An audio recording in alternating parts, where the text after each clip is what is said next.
मित्रों, ये स्कंद पुराण है और आज इस शास्त्र के माध्यम से हम चतुर्मास्य के नियम संयम के बारे में जानेंगे और जानेंगे कि 4 महीने हमें क्या क्या करना चाहिए और क्या नहीं करना चाहिए और क्या खाना चाहिए और क्या नहीं खाना चाहिए।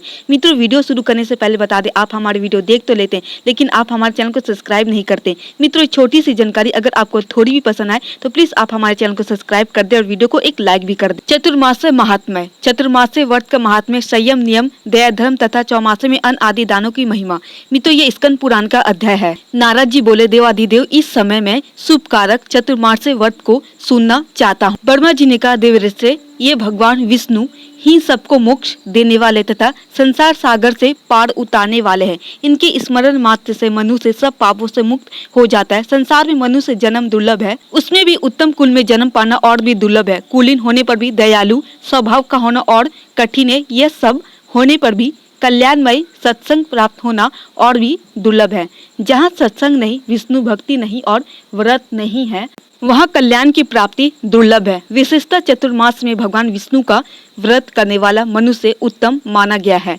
सब तीर्थ, दान, पुण्य और देव स्थान चतुर्मास से आने पर भगवान विष्णु की शरण लेकर स्थित होते हैं। जो चतुर्मास में श्री हरि को प्रणाम करता है, उसी का जीवन शुभ है। संसार में मनुष्य का जन्म और भगवान विष्णु की भक्ति दोनों ही दुर्लभ है। जो मनुष्य चतुर्मास में नदी स्नान करता है, वो सिद्धि को प्राप्त होता है। जो झरना, तराग और बावली में स्नान करता है, उसके सहस्त्रों पाप तत्काल नष्ट हो जाते हैं। पुष्कर, प्रयाग अथवा और किसी महातीर्थ के जल में जो चतुर्मास में स्नान करता है, उसके पुण्य की संख्या नहीं है। नर्मदा, भास्कर क्षेत्र, प्राची, सरस्वती तथा समुद्र संगम में एक दिन भी जो चतुर्मास में स्नान करता है, उसमें पाप का लेस मात्र भी नहीं रह जाता। जो नर्मदा में एकाग्रचित होकर 3 दिन भी चौमासे का स्नान करता है, उसके पाप के सस्तों टुकड़े हो जाते हैं। जो गोदावरी नदी में सूर्योदय के समय चौमासे में 15 दिन तक स्नान करता है, वह कर्मजनित शरीर का परित्याग करके भगवान विष्णु के धाम में जाता है। जो मनुष्य तिल मिश्रित एवं आंवला मिश्रित जल से अथवा बिलपत्र के जल से चतुर्मास में स्नान करता है, उसमें दोष का लेस मात्र भी नहीं रह जाता। देवाधिदेव भगवान विष्णु के चरणों के अंगुष्ठ से प्रभावित होने वाली गंगा जी सदा ही पापनाशनी कही गई है। चतुर्मास में उनका यह महात्म्य विशेष रूप से प्रकट होता है। भगवान विष्णु स्मरण करने पर सहस्त्रों पाप भस्म कर डालते, इसलिए उनका चरणोदक मस्तक पर चौमासे में धारण किया जाए तो वह कल्याणकारी होता है। चतुर्मास में भगवान नारायण जल में शयन करते अतः उसमें भगवान विष्णु के तेज का अंश व्याप्त रहता है। उस समय उसमें किया हुआ स्नान सब तीर्थों से अधिक फल देने वाला होता है। नारद, बिना स्नान के जो पुण्य कार्य में शुभ कर्म किया जाता है, वह निष्फल होता है, उसे राक्षस ग्रहण कर लेते हैं। स्नान से मनुष्य सत्य को पाता है। स्नान सनातन धर्म है। धर्म से मोक्ष रूप फल पाकर मनुष्य फिर दुखी नहीं होता। रात को और संध्या काल में बिना ग्रहण के स्नान ना करे। गर्म जल से भी स्नान नहीं करना चाहिए। सूर्य के दर्शन से सब कर्म में शुद्धि कही गई है। चतुर्मास में विशेष रूप से जल की शुद्धि होती है। शरीर असमर्थ हो तो भस्म स्नान से उसकी शुद्धि होती है। मंत्र स्नान से भगवान विष्णु की चरणोदक से अथवा भगवान नारायण के आगे क्षेत्र, तीर्थ और नदी आदि में जो स्नान करता है, उसका चित्त शुद्ध हो जाता है। चतुर्मास में यह महत्व और बढ़ जाता है। चतुर्मास में भगवान के शयन करने पर प्रतिदिन स्नान के अंत में श्रद्धा युक्त चित्त से पितरों का तर्पण करना चाहिए। इससे महान फल की प्राप्ति होती है। नदियों के संगम में स्नान के पश्चात पितरों और देवताओं का तर्पण करके जप होम आदि कर्म करने से अनंत फल की प्राप्ति होती है। पहले भगवान गोविंद का स्मरण करके पीछे शुभ कर्मों का अनुष्ठान करना चाहिए। ये भगवान गोविंद ही देवता, पितर और मनुष्य आदि को तृप्ति देने वाले है। चतुर्मास से सब गुणों से उत्कृष्ट समय है। उसमें धर्मयुक्त श्रद्धा एवं स्मृति से पवित्र समस्त कर्मों का अनुष्ठान करना चाहिए। सत्संग, ब्राह्मण भक्ति, गुरु देवता और अग्नि का तर्पण, गोदान, वेद पाठ, सत्कर्म, सत्य भाषण, गो भक्ति और दान में प्रीति, ये सब सदा धर्म के साधन। भगवान विष्णु के शयन करने पर उक्त धर्मों का साधन एवं नियम भी महान फल देने वाला होता है।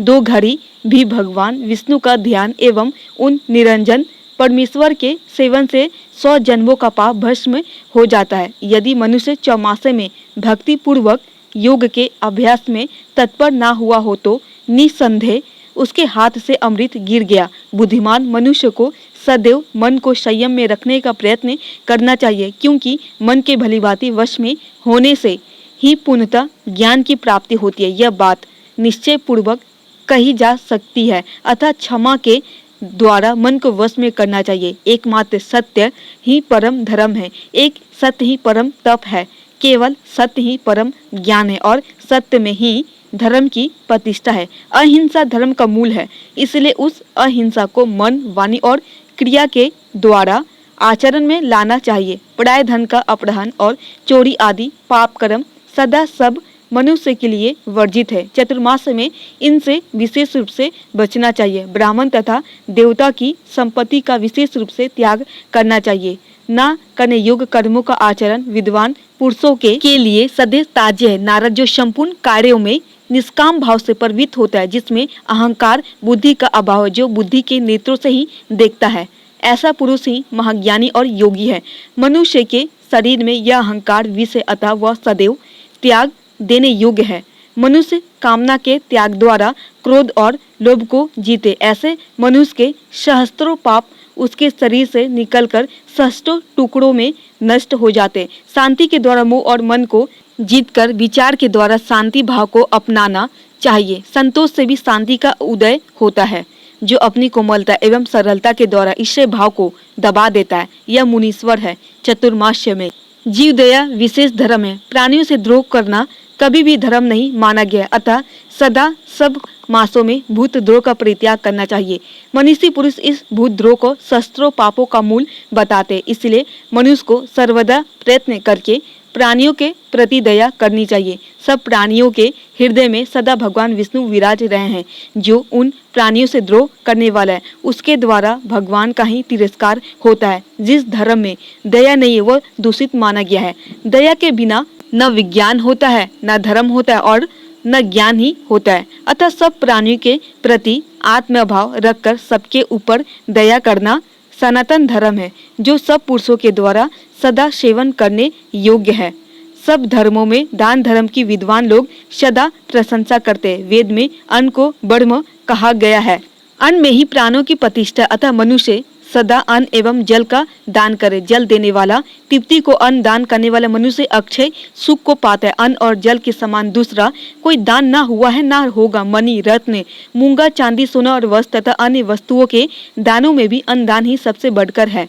चतुर्मास में अन्न और जल का दान, गौदान, प्रतिदिन वेद पाठ और अग्नि में हनन, यह सब महान फल देने वाले। यदि भगवान विष्णु के साथ समागम के लिए वैकुंठ धाम में जाने की इच्छा हो तो सब पापों के नाश के लिए चौमासे में अन्नदान करना चाहिए। अन्नदान करने से सब प्राणी प्रसन्न होते। देवता भी अन्नदाता की स्पृहा रखते। गुरु और ब्राह्मणों को भोजन कराना, घृत दान करना तथा सत्कर्मों में संलग्न रहना, ये सब बातें चतुर्मास काल में जिसमें मौजूद है, वह साधारण मनुष्य नहीं है। सधर्म, सत्कथा, सत्पुरुषों की सेवा, संतों का दर्शन, भगवान विष्णु का पूजन और दान में अनुराग, ये सब बातें चौमासे में दुर्लभ बताई गई है।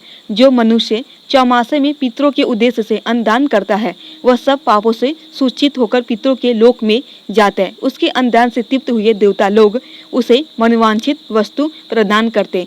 चींटी भी उसके घर से भोजन लेकर जाती है। अन्नदान सबसे उत्तम है, उसका न रात में निषेध है न दिन में। चौमासे में वह विशेष रूप से पापों का नाश करने वाला है। शत्रुओं को भी अन्न देना मना नहीं है। चौमासे में दूध, दही एवं मट्ठा का दान महान फल देने वाला होता है। जन्म काल में जिससे यह शरीर पुष्ट हुआ है, उस अन्न एवं दुग्ध का दान उत्तम है। साग देने वाला मनुष्य न कभी नरक में जाता है और न यमलोक का दर्शन करता है। वस्त्र देने वाला प्रलय काल तक चंद्रलोक में निवास करता है। जो चतुर्मास में चंदन, अगुरु और धूप का दान करता है, वह मनुष्य पुत्र पौत्रों सहित विष्णु रूप होता है। भगवान विष्णु के शयन काल में जो मनुष्य वेद वेता ब्राह्मण को फल दान करता है, वह यमलोक को नहीं देखता। जो चौमासे में भगवान विष्णु की प्रीति के लिए विद्यादान, गौदान और भूमिदान करता है, वह अपने पूर्वजों को उद्धार कर देता है। जो जिस देवता के उद्देश्य से चौमासे में गुड़, नमक, तेल, शहद, तिल पदार्थ, तिल और अन्न देता है, वह उसी के लोक में जाता है। विशेषतः चतुर्मास में मनुष्य को अग्नि में आहुति देनी चाहिए, ब्राह्मण को दान देने चाहिए और गौ की भली भांति सेवा पूजा करनी चाहिए। भविष्य में दान देने की प्रतिज्ञा न करके शीघ्र ही दे डालना चाहिए। मनुष्य जो कुछ देने की इच्छा करे वह अवश्य दे डाले। जिसको देने का निश्चय किया हो उसे ही दे, दूसरों को ना दे। दी हुई वस्तु उसे वापस ना ले। जो श्री हरि के शयनकाल में ब्राह्मणों के लिए सब प्रकार का दान देता है वह पूर्वजों सहित अपने को पापों से मुक्त कर लेता है। तो मित्रों, यह थी चतुर्मास्य का कुछ नियम संयम। मित्रों, उम्मीद करते हैं कि ये छोटी सी जानकारी आपको जरूर पसंद आई होगी। अगर थोड़ी भी पसंद आई हो तो प्लीज़ मित्रों आप हमारे चैनल को सब्सक्राइब कर दें और वीडियो को एक लाइक भी कर दें। इसी तरह आप हमसे जुड़े रहें ताकि शास्त्रों की सही सही जानकारी आपको हमेशा मिलती रहे। और आपको ये वीडियो कैसी लगी आप कमेंट करके अवश्य बताएं।